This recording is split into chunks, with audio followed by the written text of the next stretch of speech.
Hello everyone. Can you hear us? Yeah, open there. Okay.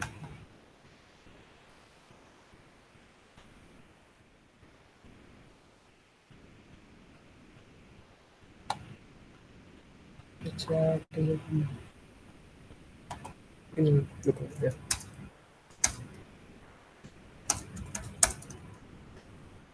Are we audible, people? You can use the chat to tell us if you're audible or not.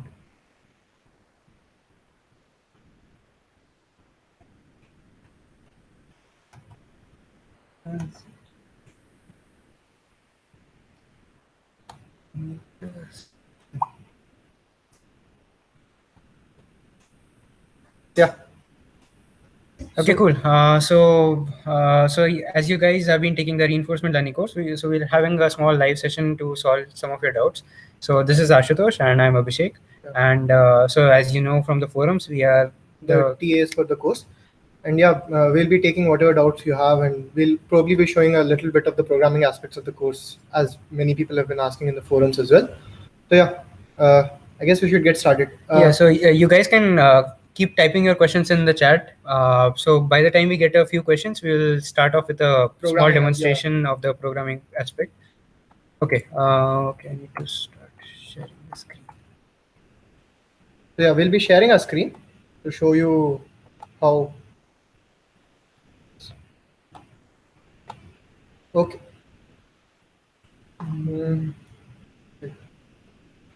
Go into Okay, it is there. Isn't everyone good? yeah.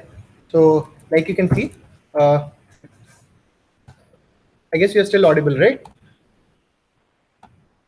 No, sir will not be joining this session. Divyansh. So yeah, we'll be taking the session from this point forth. Yeah.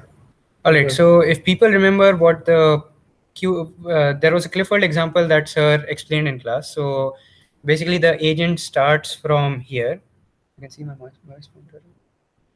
Yeah, it's slow. Yeah, the agent starts from here. The yellow place is where it starts, and the goal is to reach this place at this corner, the right bottom.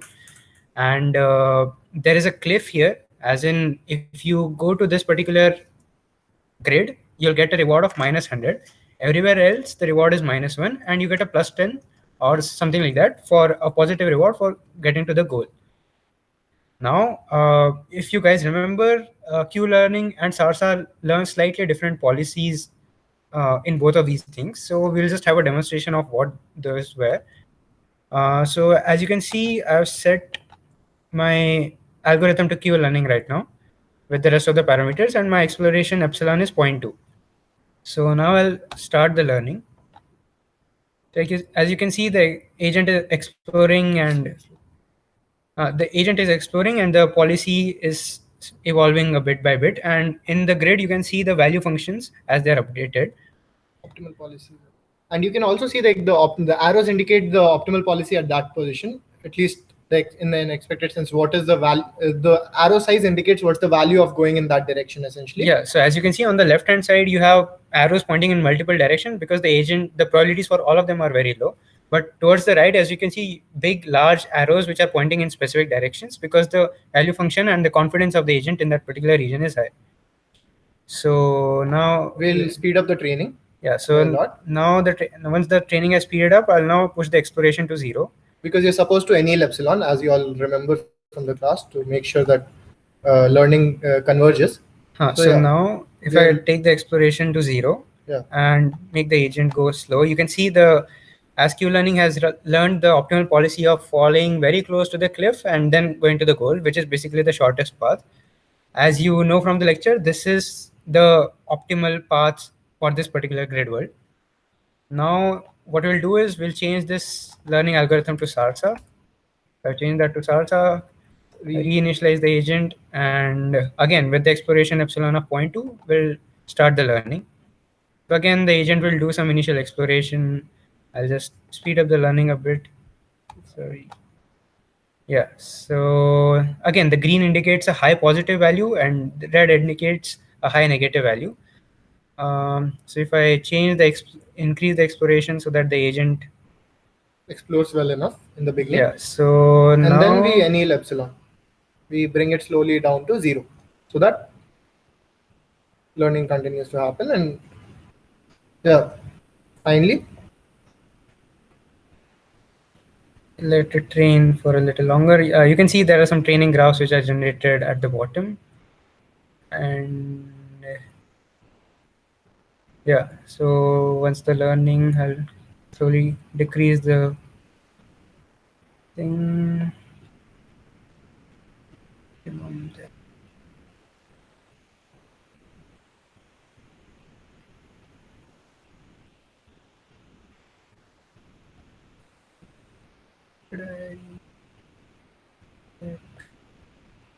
there is some local optimum in which the agent converged.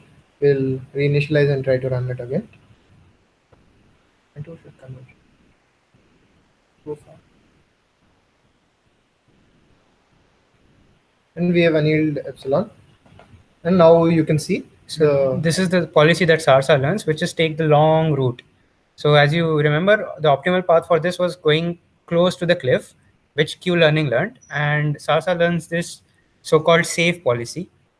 So do you guys remember why this particular thing happened? You must have, sir mentions this in the lectures. And yeah, in case, if anybody has a solution, can you maybe ping that in the chat as to why SARSA learns this so-called safe policy, whereas Q learning learns the optimal policy? And yeah, maybe we'll even start a thread on the forum wherein people can answer this question.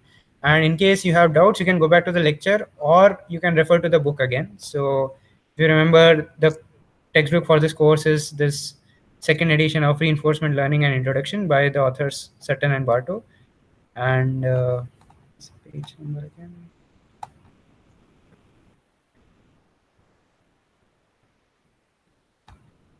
Yeah, and in case you guys want to play around with some of these grid worlds a bit more on your own, so I'll share this link with you. This is something that that you can run in your own laptops or desktops, whatever. So this is dynamic programming, then some TD learning, and then some deep Q learning stuff that you'll learn later in the course. So, I mean, the credit to all of this goes to Andre Karpathy from the Stanford CS department. He developed this library called Reinforce.js, which is a JavaScript library for learning, for running reinforcement learning algorithms in your browser. You don't need to write a lot of code. This is very preliminary code that you have to write, and you can run your experiments. You can we set up our own Cliff World today to show you how you can do it. You can, I mean, go ahead, play around with this and try to see how you will like go ahead and like set up different experiments and try different RL algorithms out. Yeah. Yes. So for example, this is a grid world that he uses to demonstrate some stuff. You can change. So as you can see, there are some points like R -1. That is basically the reward of -1 is set at that particular position. Yeah. So can people see this R -1 here and other -1s there? And basically all of this is configurable. And yeah, so using that is what I have designed this particular Cliff world, and you can make any such environment of your own and then test out your algorithms on that. And yeah, even all these colors, high for green, low for red, and all of that is editable, which you can just fork his repository to do all of that. So you can see, follow the link here, which is fork me on GitHub. This is the repository. You can just clone this and start off with on everything on your own. Yeah, we'll share all of these links there. So yeah, since someone asked if we can share the links, as soon as the live session is done, we'll create a thread on the forum and we'll share all these links over there. You can even maybe ping all of these links. Yeah. Even right. So I can in fact ping all the links right now. In the meanwhile, just give me a second. All right. Anyway, okay, go. Stop sharing and see. Okay. Yeah. So chat. We are now waiting for your questions for a minute. If anyone has any questions on whatever demos we just showed, please ping us on the chat. We'll take them up. Even anything else related to the course, maybe some old assignment questions or something. Anything on reinforcement learning that has been taught so far. Anything you have doubts on, please go ahead and ping it.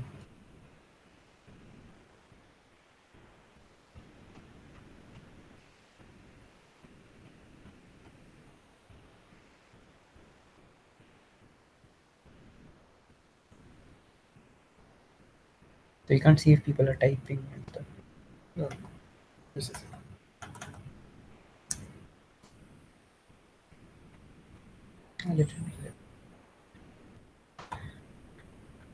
The chat is live, right? Chat is live.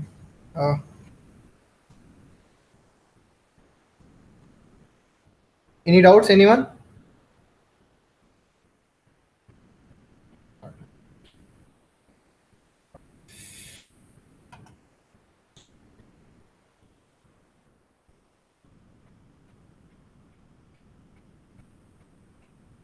So that is the first programming aspect that you can play around with and do something. But there is also a programming assignment aspect of it. We won't be grading that, but you can use it for your own benefit. So and we would strongly suggest that you actually sit and code things down. Yeah, so this will probably help you a lot. Because this is what we feel. So yeah.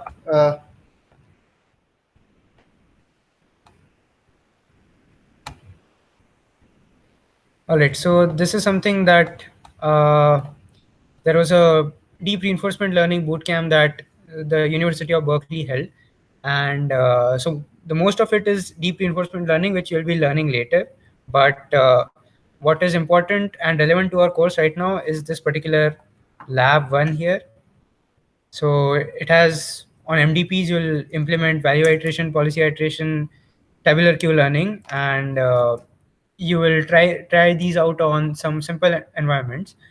So this is actually a zip file. If you go to this, you'll open a Google Drive zip folder. Once you download that, and set up Jupyter in your. Just a second.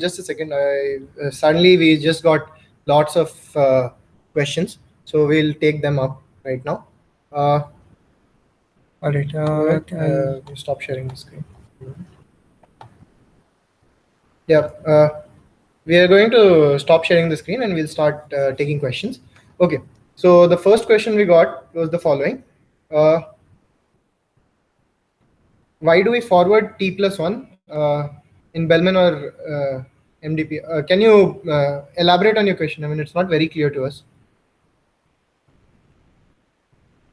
Okay. So when you're doing Bellman equation or MDP, why are we going with forward timestamp state or action? Okay, so the idea is the following. You're trying to learn optimal control in an MDP. So essentially your reward is dependent on your future actions as well. It's not just your current action, but also on your future actions as well. And that is why you need to take care of the future actions that you're taking place. So there's also a T+1 component to your entire equation that is there. Is it clear?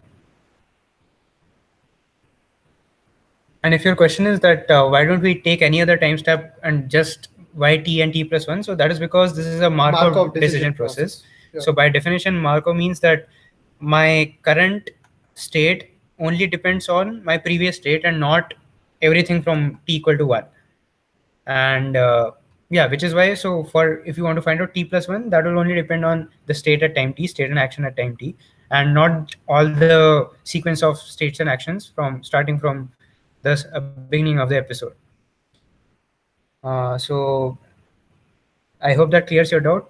In case you still have any other question, please feel free to ping that there. There's also another question which says, in the first initialization of SARSA, why did the algo not converge? Why might that be? Again, so debugging RL code is generally very hard. But then this is what I would posit is what happened. Because of the amount of exploration we introduced, Abhishek was playing around with it, and it went to a certain higher amount of exploration. So epsilon became very, very large, because of which the SARSA algorithm, the optimization problem, converged into a local minima instead of a global minima. So this is why, I mean, the entire thing just went into a corner and it just kept oscillating over there. So that was probably a local minima, but not a global minima.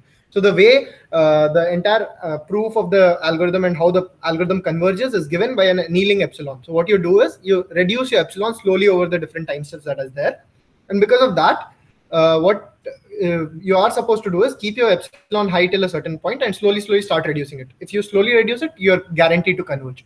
But then in practically while writing code, this might not be possible. And I mean, you at times you might have to reinitialize your entire algorithm just to check if the things are converging correctly or not. Yeah. So in general, as you're saying that reinforcement learning depends.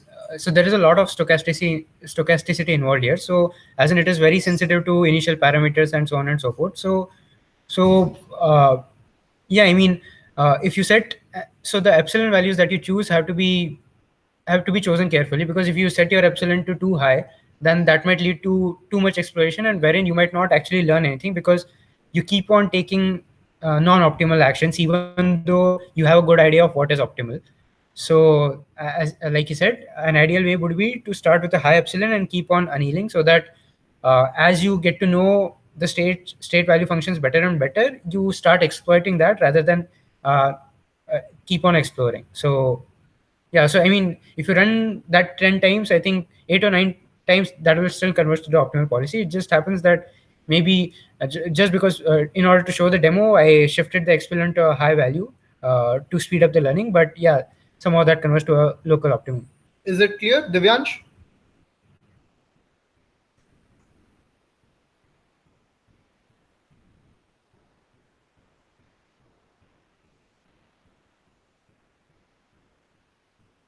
Okay, so we are going to go ahead with the Deep RL Bootcamp and RL Lab setting up that Abhishek was talking about.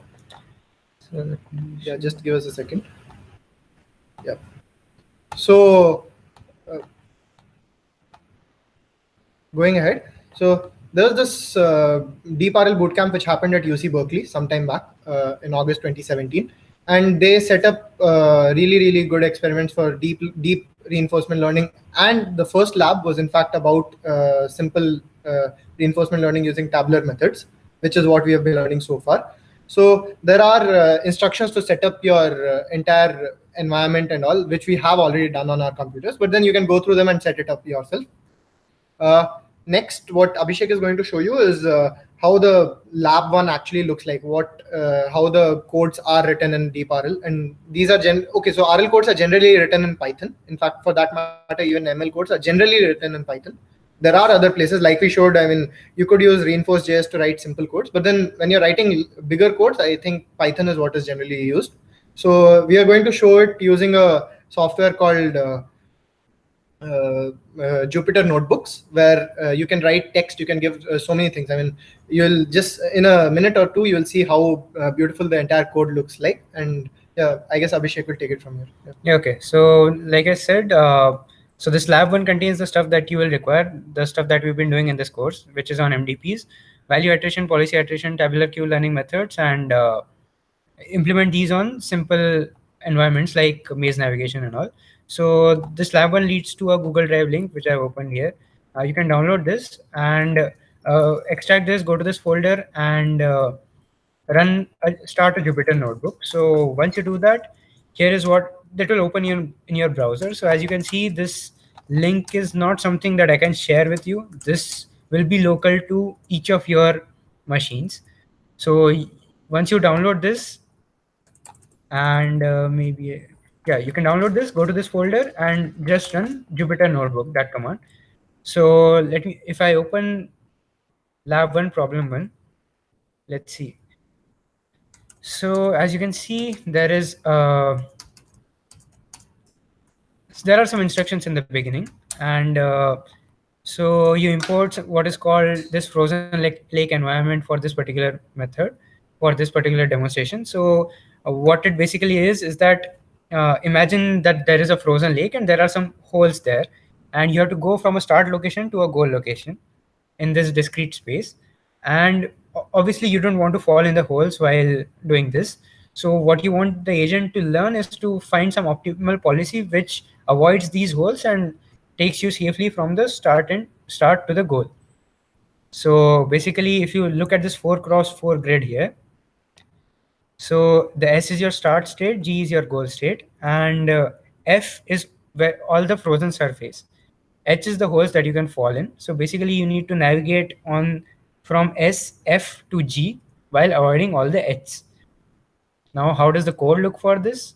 You import NumPy, you have this environments which are set up from what is called gym, OpenAI's gym, and for every time step, so this basically runs for 100 time steps, you sample an action and then take a step in the environment, basically use that action in the environment, which will then return you the next observation, which is the state and the reward, and whether the episode has terminated or not.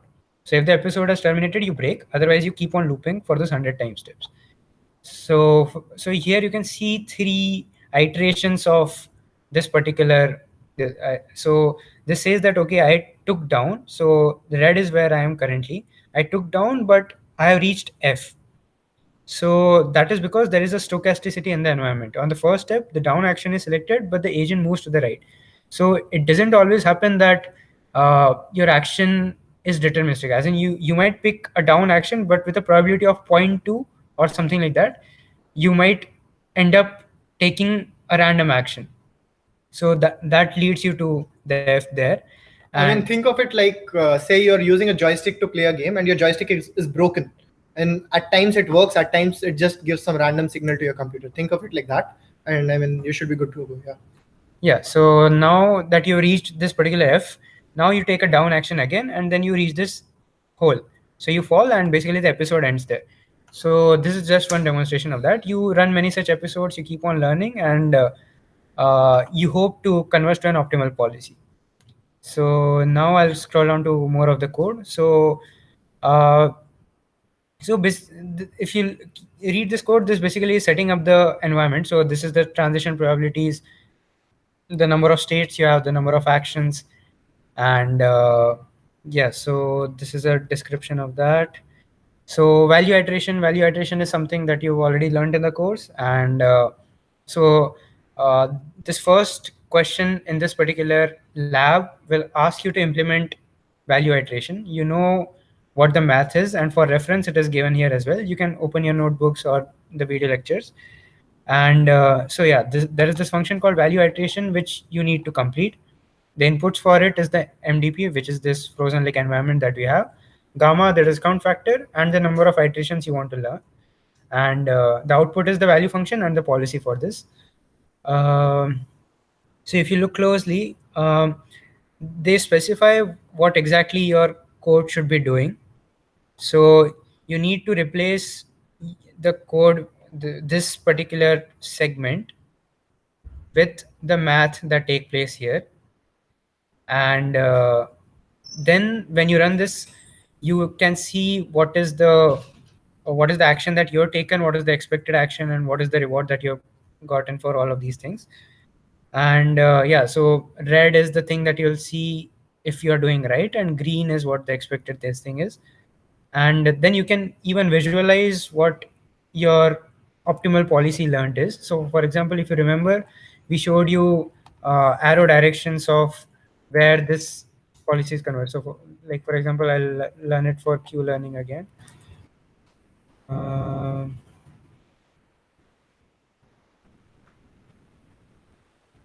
Yeah, so as you can see, the arrows here indicate what my optimal action is in this particular state.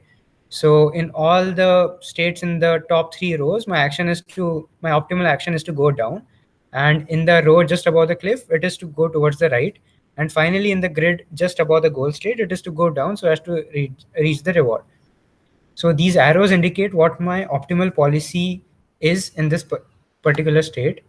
So there's a similar visualization here, wherein you will see that for every episode that you run your algorithm for, what is the current best policy that your algorithm notices. So yeah, so gradually, so black is everything is initialized to maybe 0 or something like that, and then as it becomes white is good, white is a higher value, and you can see that the arrows are starting getting modified. So yeah, slowly you will see that your algorithm should converge to an optimal policy wherein all the states here should be leaning to the goal. You should be avoiding the holes. And so, for example, if you start from the start state here, you'll go down, go right, go down, go right, and finally reach the goal, which is where the episode terminates. And here are some visualizations for the same. So yeah, in case you have any doubts for this, feel free to ping that in the chat. I'll wait for a couple of minutes and then move on to the other problems in this particular lab. Uh, okay. Before going ahead to the lab two, I mean, if you have any doubts, please ping us on the chat. We are following the chat right now. So there are a few more questions in the meanwhile, which we are going to address now. So Raghul has asked if he has a image classification model trained on a data set and deployed it, and if he keeps getting more images with more variants, can he improve the classification using an RL problem? In all honesty, an image classification problem is a supervised learning problem that is there. So there are variance reduction techniques, but RL probably will not be a very good way to go about this. I mean, unless you have very sequential decision making problems, RL is not what you were looking at. Yeah, so currently, so image classification, you'll have uh, multiple images that are there, and what you need to do is classify that whether it's whether it's a cat or a dog or maybe something like that. Now, as you know, RL is a paradigm wherein you deal with sequential data. So for example, in image classification, every new example that you'll see is independent in the sense that my decision for a particular image at time t+1 does not depend on either t or t+2. So uh, all of my decisions are made independently for a given example. So there is no sequential order here. There is no dependence like that. And so basically, this is purely a supervised learning paradigm and not a reinforcement learning paradigm wherein you learn sequentially. For example, if I want to learn how to navigate, so I need my if I'm if I'm supposed to traverse a corridor, my next step depends on my previous step. If I fall into a hole now, I can't take the next step. If I am supposed to take a right now and I take straight, then I'll never reach my goal because my goal was towards the right. So my action at every time t+1 depends on what action and state I see in time t and t+1. And since that is not the case here, this is a purely independent supervised learning paradigm. And hence, since you have also asked, like, how do I reduce variance in my data? I mean, there are different techniques that you can use. I think we would suggest going through the ML course that is there. You can probably look up different ways in which you can reduce. If you have a lot of variance in your training data, how do you deal with that? So there are different methods. We would suggest like you look at ML or DL techniques rather than RL for these problems. yeah. Okay. And of course, I mean, the main, I think what you wanted to ask is, since this is data that is coming in, like you continuously have new data to deal with. So I think that is why you thought of this as a sequential paradigm, and hence can RL work here? So that is not, even though you keep getting in data online, that is not a sequential paradigm because each of those data points is independent of each other. So what you need is a machine learning or a deep learning model which keeps on adapting to new data, which keeps on learning online basically. But so basically, if you train it on cats and dogs, and now next time you see an image of a giraffe, if you want your model to adapt to that, then you need to use appropriate techniques which will keep on learning with this new data. So this is still in the machine learning and deep learning paradigm, and you can look up online, online as in the not the web online, but as an online data wherein you have a stream of data coming in. So you can look at online techniques in machine learning or deep learning to do that. This does not fit in the reinforcement learning paradigm. Okay, going to the next question. Why do you follow gradient ascent in RL? Okay, so the idea is very simple. Why do we follow gradient ascent in RL? So in deep learning, it essentially goes back to the kind of problem that you're trying to solve. Okay, so in deep learning, your error signal. So all of these things are sort of control systems. They fall under the broad category of optimal control, where the errors, there's a feedback loop. So the agent is consistently getting feedback about what it is doing, be it a deep learning agent, be it a reinforcement learning agent. In deep learning, this feedback is essentially an error.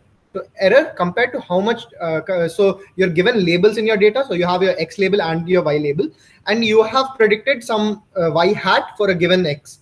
Now you're looking at the error that you have made with respect to Y and Y hat. This is what the supervised learning framework essentially deals with.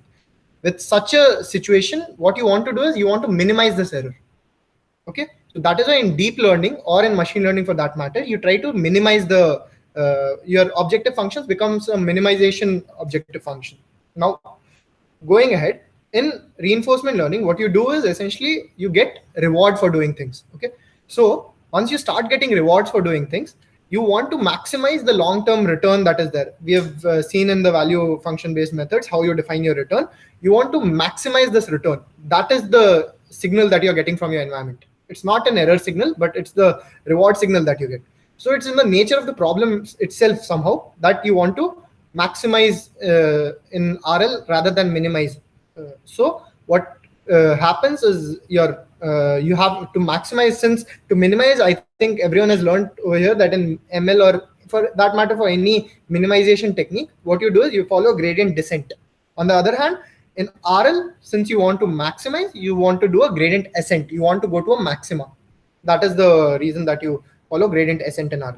Yes, you could still frame it as a minimization problem by just adding a minus sign to your entire optimization problem that is there. But I mean, it's the nature of the problem that itself that makes it a maximization problem as opposed to a minimization problem. Again, I reiterate, you can still formulate it as a minimization problem by just adding a minus to your entire thing. You want to maximize something, that implies you want to minimize negative of that. That is all you can do. So, but then the problem itself is a maximization problem. I hope this answers your question. Okay, going ahead. What is the difference between stochastic environment and discrete environment in RL? Okay, pretty simple actually. So a discrete environment, I'm hoping, is discrete in terms of action space, and stochastic environment and discrete environment, these are two orthogonal things. These are not related. Yeah, these are not related at all. So a stochastic environment by definition means the following. So say you're a person, like I said, take the example of a joystick controller that you're trying to use. Okay, so take the example of a joystick controller that you're trying to use to play a game, and your joystick controller is broken from inside. There's some circuitry problem. The joystick controller is broken. Now, if I use a right, say I try to go right, I press a right on the joystick, but what happens is because the circuitry is broken, with some probability it will take right. So it will pass right to the computer. On the other hand, with say probability of 0.2, it passes right, whatever I have passed, and with probability of 0.8, it will choose a random action. Say the actions were up, down, left, right. With a probability of 0.8, it will just send a random action, and with probability of 0.2, it will send whatever I sent. So you can now calculate the probabilities of each of the actions that is there, up, down, left, right, and that is what is going to be passed to the controller. It's not that whatever you have pressed is what is going to come out into your environment. Your environment is thus stochastic in nature. Furthermore, there's a lot more that could go into stochasticity of the environments. What could happen is your reward could be stochastic, for instance. You might be, all your actions might be passed to the environment correctly, but your reward itself is stochastic. So sometimes you get reward, sometimes you don't. Say, the best example of this is to take the example of mice running around in a maze. A human could have put a cheese to the mouse. Say you have a mouse in a maze, and that mouse is supposed to follow a path to get to a cheese. It follows a path. For the first time, it sees there's cheese at the end of a given path. Next time, I as a human just removed the cheese. I did not want cheese there. I could do that. So I have introduced stochasticity in the reward itself. So environment stochasticity could come because of many different reasons. Okay, this is what a stochastic environment is. On the other hand, what is discrete environment? A discrete environment is essentially, I am assuming over here that you're talking about discrete action space environments where your actions are all discrete.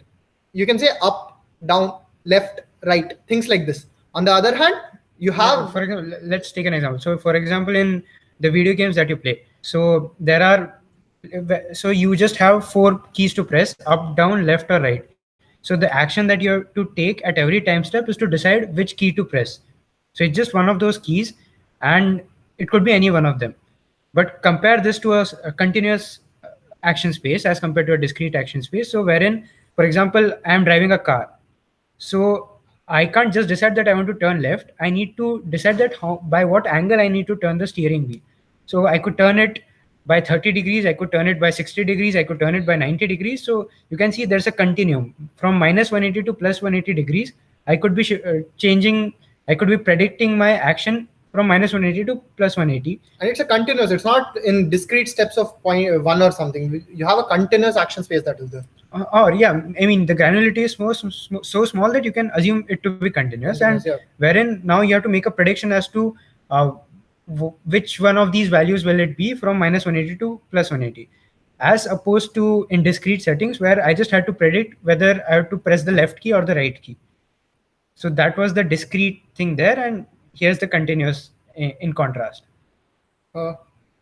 Okay, I hope this answers your question. We will move on to the next question. What is the difference between full RL and RL?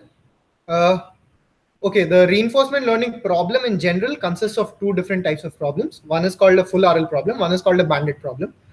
In fact, I would say bandit first and then full RL next. So a bandit problem essentially assumes that the actions that you take do not have any influence on the state that is there, or you have a single underlying state in which the actions that you take do not have any influence on the state, but rather you just get a reward for doing an action. That's all that there is.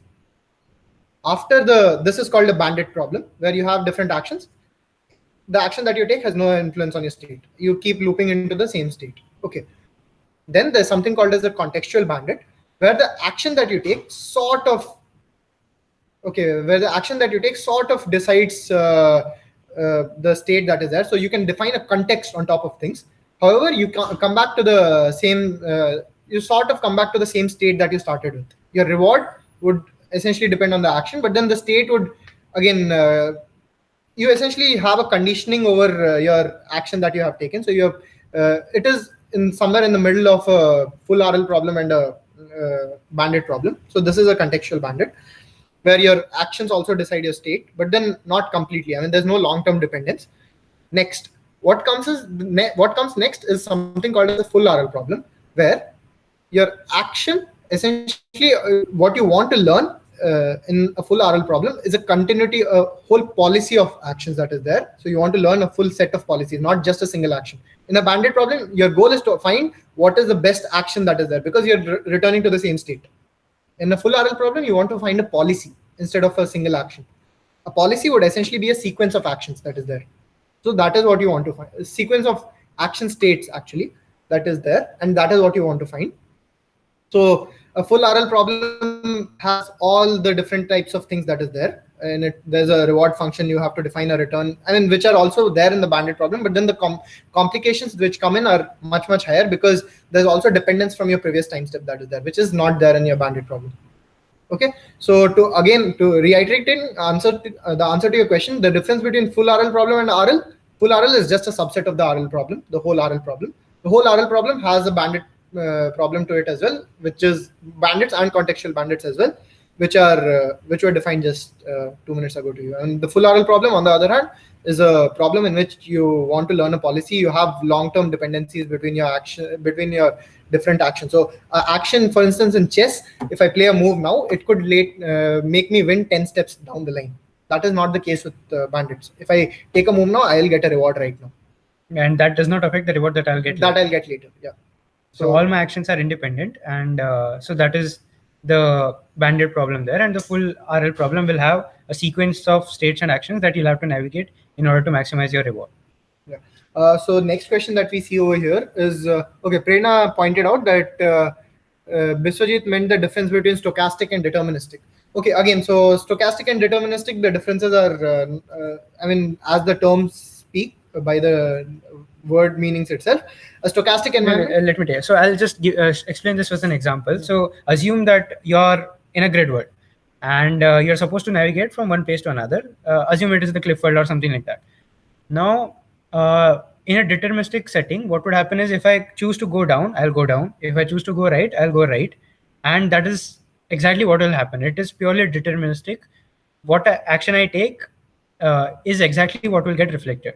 Now assume that there is a very strong wind that is blowing from the left to right.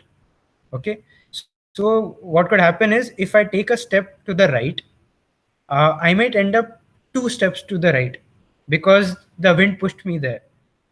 As opposed to if I take a step left, maybe the environment pushed me, maybe the wind pushed me, and I land up in the same state that I started with. So even though I would expect that I will have made some move because I picked an action, I might end up in the same state or 2 states away because of the stochasticity in the environment, which in this particular example is the wind. So this is the basic difference between a stochastic and a deterministic environment. In a deterministic environment, you can deterministically say that given this action, I'll reach this particular state. But in a stochastic environment, that is no longer the case. Essentially, when he says deterministically, you know that the probability of it ending up in that state is 1. There's no 0.99 as well, and there's nothing. It's 1. It's probability of 1, I'm ending up over there. That's it. So that is a deterministic environment for you. Yeah. Right. So I hope that answers your question. I hope that clears the doubt completely. So yeah, any other questions, or we'll move ahead with the lab 2 that is there.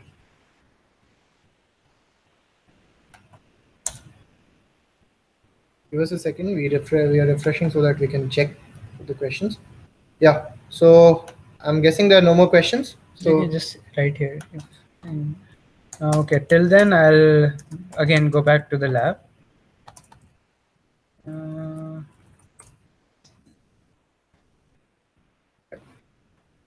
We'll go ahead now. Okay, so as I mentioned, your problem 1 was... Did you share the screen? Yeah, I did. So your problem 1 was using value iteration to solve this particular frozen lake environment. Now we can move on to the next problem, which is problem 2. Again, you have the same environment, the same setup, but this time you will be implementing policy iteration. Again, this is something that you've already learned for the lectures, and as a recap, you can see that they have given the few formulae that you will be requiring here. Again, so there is a function which is compute vpi, and you have to basically replace this particular line with your code. So this will, currently it is just initializing all the values to 1, and now you have to write the iterative algorithm to work here. And again, so for demonstration, they have computed the value of an arbitrarily chosen policy, and yeah, you can see the expected outcome was this, but what you actually returned was a set of zeros. But yeah, so once you put in your code here, you can then again, like the previous question, see what was expected and what is your current this thing in red and green, and you'll see a plot of your learning curve here. So this is problem 2. This is solving the same frozen lake environment with policy iteration. And finally, you have problem 3. Now, those 2 were, as you remember, dynamic programming based methods. Now we are moving on to tabular Q-learning method, which is a TD method. And yeah, so now reiterating, I guess we should point this out. For dynamic programming methods, you need to know the whole environment in completeness. You need to know what the transitioning probabilities are, what the different dynamics of the environment are. However, for different TD learning methods, and for that matter, even Monte Carlo methods, you really do not need to know what the environment is. I mean, you can go ahead without knowing what the probability of transitioning is. Like Abhishek said, this might be very, very useful in stochastic environments where you do not know what things are. So yeah, so in this particular question, you will be using Q-learning, so which basically samples the environment to build a sort of a model. And so as you can see again, so we'll be using a slightly different environment here, which is called a crawling robot. And the crawling robot has essentially been implemented already by the Berkeley people over here as a crawler environment. You don't need to change this code. Things are made for you already. You can just import the environment using env is equal to crawling and robot env. And yeah, you don't even have to download and run this code separately. All you have to do is write your code here and press Control Enter. That will run your code in your browser, and you can see the results here. So for example, every in2, in3, in4, all of those things are inputs that you give, and for each of them you'll see some output. So for example, if I run this here, okay, You're I have to supposed run to. this sequentially. Yeah, we are supposed to.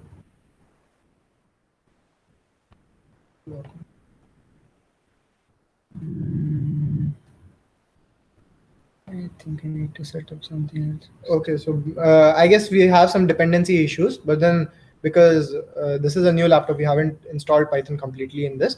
But then once you have your pre-lab setup done, you can. Yes. There's a pre-lab setup which was there over here. Pre-lab instructions. Set your computer up. Things run. We have tried it ourselves. Things will run, and then you can probably you just need to press Control Enter at every block of code, and it goes ahead to run your code. So you can go ahead code your own. Functions over there, and you'll see that things run very well. Yeah. Yeah, again, then you'll have to also implement the epsilon greedy policy here. So which will take your action with the highest probability with a high probability of 1 minus epsilon, and any random action with a probability of epsilon by n. And so you have to write your code for that. That goes here. And yeah, so on and so forth. And yeah, this is the basic Q-learning update, which you will make here. And yeah, then you can see this as iteration goes on, you'll see the speed of, as in how much time it takes to execute that much. And yeah, that is pretty much the same. And so this is the environment. So when all of your code is put together, you can now start running your simulation, which is you pick an action, which is an argmax of the Q values of the previous state, and then you take a step in the environment with this particular action. You will receive the next state, the reward, and whether this particular uh, episode has terminated. So if done is 1, that means the episode has terminated. And in your return, since this is undiscounted, I guess, and so you just add the reward there, and your previous state now becomes the next state, and you keep on looping here. And yeah, then you'll see again, like this particular, the first lab, you'll see some kind of a GUI for this, wherein you'll see your optimal policy being modified as training iteration goes on. And yeah, so this with this completes problem 3, and by this time you will have implemented value iteration, policy iteration, and Q learning in tabular methods. And so yeah, that should be a good programming assignment for people who are interested to get some hands-on coding experience. So again, I'll repeat that we'll put up these links for all of these labs and this particular reinforced JS environment where you can try out any of your grid worlds and everything. We'll put this up in a separate thread in the forum section. Please do check it out. And again, these will not be graded. We although these will not be graded, in fact, we suggest very strongly that you go ahead and try these out. These will help you by a lot. Yeah, I mean, you will actually put the things that you have learned in theory into practice, and seeing things work, seeing the agent converge to things that you've actually seen in theory. For example, Q learning learns this optimal policy, while SARSA learns a safe roundabout policy. So these are things that you can actually see happening, and not just take it for granted from things that you've either seen in the videos or read in the book. So yeah, this will be a very good exercise that all of you can take up. So we'll put all of these links up in a separate forum thread.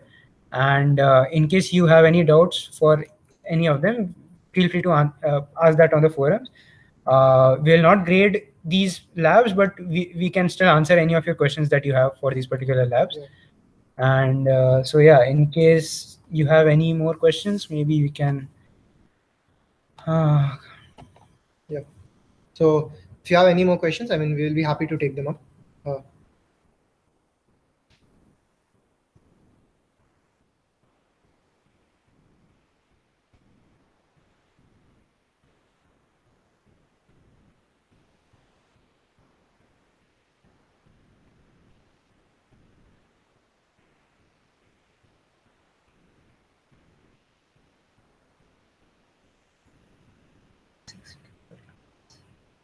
Okay. What? Can you elaborate on your question? An example when we cross another car. Take an example when we cross the other car. How do you do Monte Carlo or TD? Okay, so Okay, let him elaborate.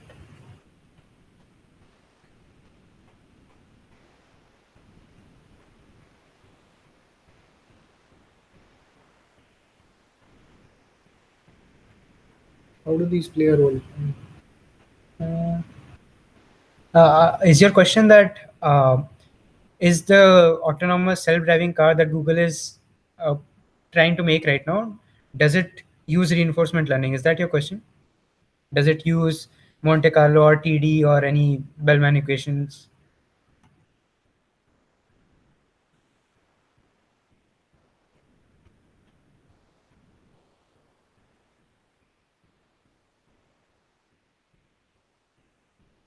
Quite similar.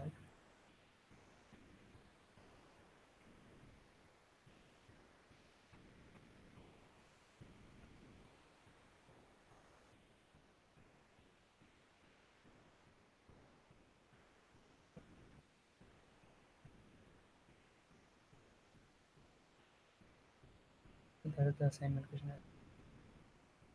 Okay. How t plus 1 state and value?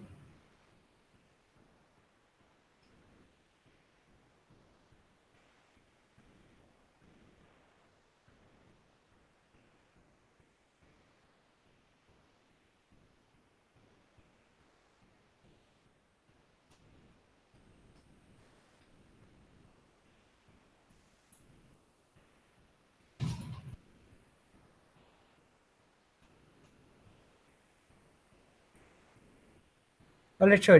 You can take your time. You can formulate that question and put it up on put the it forum. on forum. We'll answer that as soon as you're done with this. Mm. Okay, so we'll answer the final question that Prerna is asking, which is please explain batch TD0. So yeah, so this is probably regarding the assignment question. So for example, you had seen like some 8 odd trajectories there, right?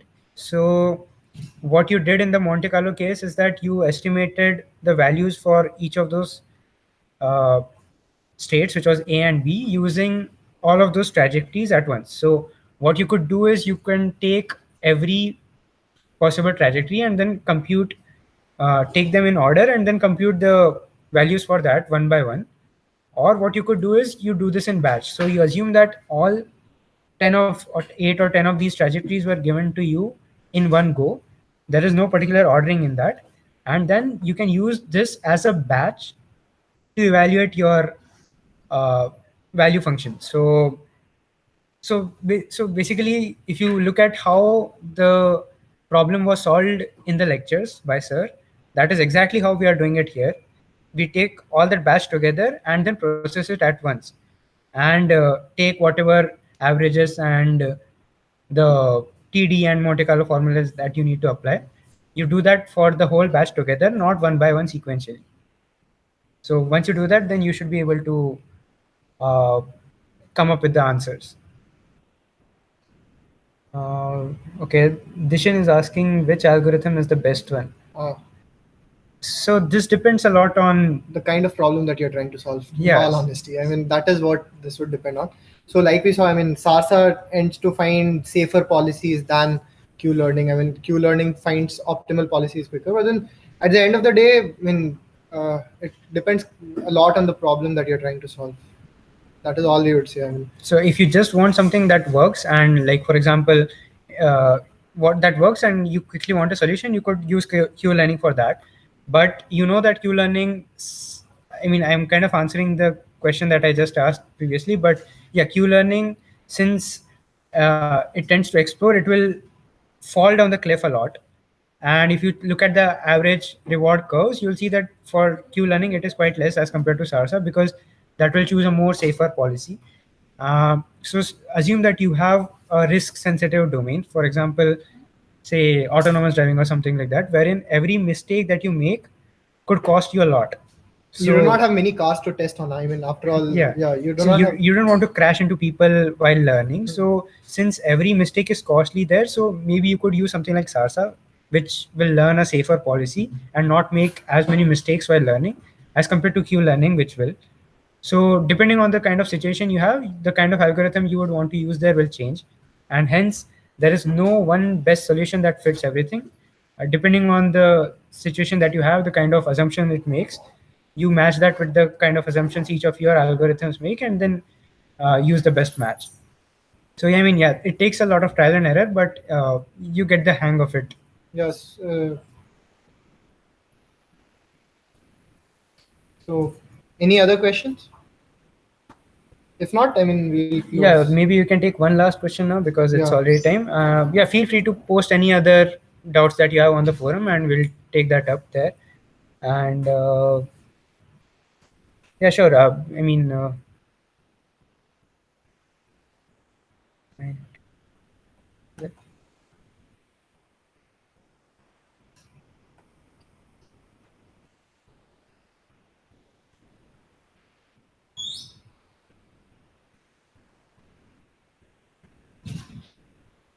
So, Okay, all right, guys. So since we are not getting any more questions, I mean, would like to thank you to like take your time out and attend the live session. Yeah. So I guess we'll be closing now, right? yeah, sure. So again, so to recap, we will put up the links to both of those programming assignments that you can try out. We'll put that in a separate thread on the forum. They'll not be graded, but you can ask any doubts you have regarding those on the forum. And again, related to the course videos, assignments, or any generic doubts that you have on reinforcement learning, feel free to post them on the forum, and we'll try to get back to you as soon as possible. All right, guys. Then we'll share the URL soon, like within half an hour. And all right, we had a good time talking to you, and let's hope we can do this again. Okay, bye bye. Bye bye.